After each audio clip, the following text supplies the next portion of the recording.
I am so close to the end of this shawl, and it has been an incredible journey, and I am very ready for it to be over now.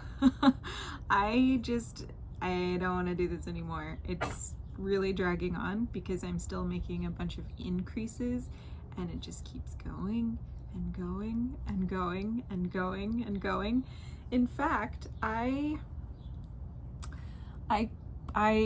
shortened it just a little bit in the color work section. So each color is supposed to repeat 3 times.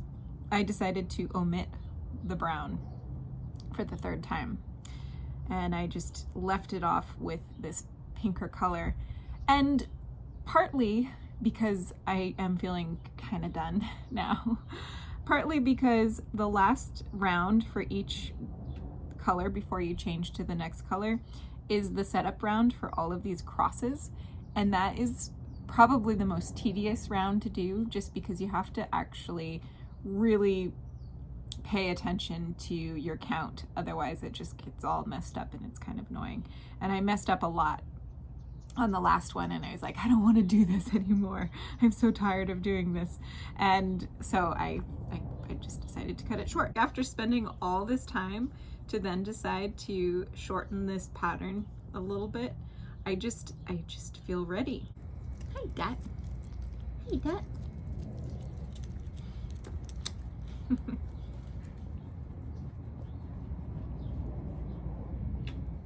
Ta-da! I have also finished my socks, and they're so cozy and comfy, and I really love the color blocking on these. I think the stirrup style is super cute. It's so beautiful out right now. We're in the middle of an annular eclipse, and it's so strange to stand in the sunlight and not feel the heat of the sun.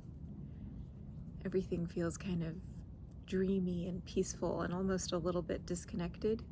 The lighting feels like it's being filtered through a haze, smoke maybe.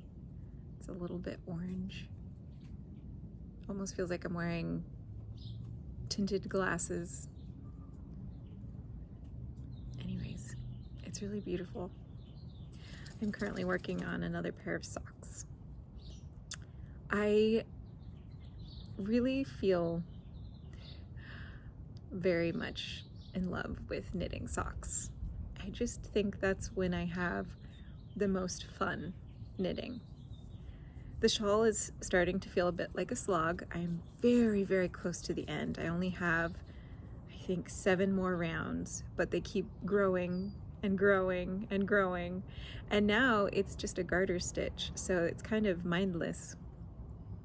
And really, I don't mind it, but it does feel a little bit tedious, and I do feel a little bit ready to be done. So I'm just taking a bit of a break and enjoying simply knitting, because I really like knitting socks. I'm also wearing my scarf, or headband. I think it's called the Audrey from the 52 Weeks of Easy Knits. This was one of the very first thing that I knit that I knew I would really enjoy wearing, and I have worn it so much. It's really simple. It was a very quick knit. I think at the time it took me about 4 hours, and maybe I would knit it up a little faster now. I really don't know, but I like it a lot. I'm so glad that winter is on its way. Oh man, it just feels really good to be outside, to be able to enjoy being outside. I think because I have been journaling so much less these days. I mentioned this in my last knitting video, that my journaling has shifted tremendously as of late. And really, my journal has been relegated to become my knitting notes, my project lists. I do to-do lists still. I also have set goals and write down books that I've read this year. So it's shifted, and I don't do the freeform stream of conscious writing that I have been doing for, I don't know, a decade now. And I almost feel like videos now are taking that place. Here I am, freeform talking, stream of conscious talking but to a camera instead of writing it down in my journal. Also, can someone explain to me what a podcast means these days? Because I'm a little confused. My understanding of a podcast is an audio source, something that you listen to and listen to alone. Now, sometimes I've known of people using YouTube, like the Goulet Pens podcast, to have just another platform to share their podcast with people. But they're in the knitting community. There's so many people that have these knitting podcasts, but they're not exclusively audio. You have to be watching them to see what's going on with your eyes, because they're showing patterns and yarns and projects, and they're not explaining them necessarily, and yet they're called podcasts. So clearly, the word podcast has evolved to mean more than just the listening aspect of it. But when did that shift happen? When did video become a form of a podcast? It's so strange. All that to say, I want to have a knitting podcast. I think it would be really fun, but I feel like I can't confidently make a podcast without really understanding the true sense of the word now, because clearly I don't understand what a podcast is anymore. As I was editing up this video this morning, a thought occurred to me that maybe knitting podcasts specifically are really more inclined to be audio consumed, because the expectation is that people who are knitting will be listening to them. So that's definitely what I do. I like putting on a knitting podcast and doing some knitting, and I can still glance at the screen every once in a while and kind of check in and see what they're showing. But most of the time it's just listening. So maybe that's why the word has evolved. All right, I just finished my very last row. I am so excited. I get to do the cast on now. It's going to be Jenny's stretchy cast off, not cast on.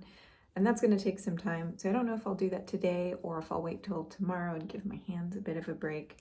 I think what I'm most excited about is just to see this flat, because it's been bunched up on the cable for quite some time now, and I really don't have a good sense of what it looks like and the shape of it. So, oh my goodness, it's going to be so great. Hey, Piggy.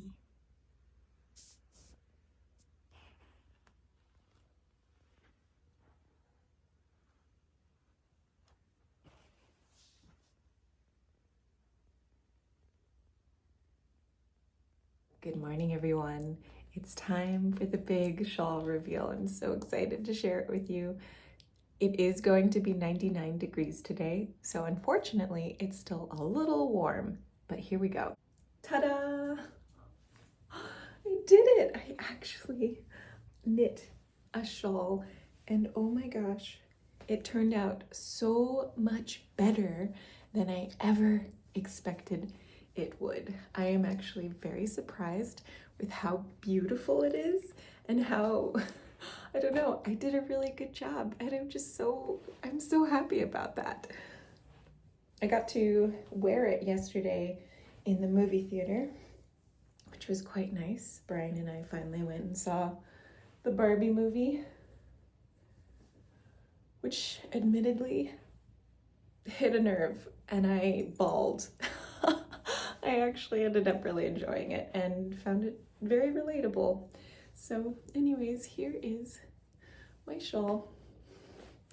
All the different ways you could wear it. It's so beautiful. I am so in love with it. Gosh, I can't wait. I can't wait till it's cold enough. I mean, it's probably 63 or 65 right now, so I could, in theory, get away with wearing it right now, but 99 degrees, that might as well be 100, and that's just terrible. So originally I wasn't going to block this. Well, I was hoping I could get away with not blocking it, to be honest, because I was really worried that it would stretch out a lot and my gauge would be really off. I didn't do a gauge swatch, shame on me. But then I pulled it off of the needles, and it was all like lumpy and bumpy and wiggly and really misshapen. And I was like, oh my gosh, I think I have to block it. And I was a little worried that those lumpy, bumpy, misshapen things would not block out. And then I blocked it, and it lays flat, and it looks exactly like it's supposed to. And I'm shocked. I'm quite frankly shocked and incredibly proud. So there it is. Here's my shawl. Oh, and in the blocking, it didn't stretch out, which is fantastic. I'm very relieved. So thank you all for watching and joining me on this journey. I'll see you in the next video. Oh, and by the way, this is the coquette beret that I made from the 52 weeks of Easy Knits. Bye. It's actually cold enough in the classroom to wear my shawl.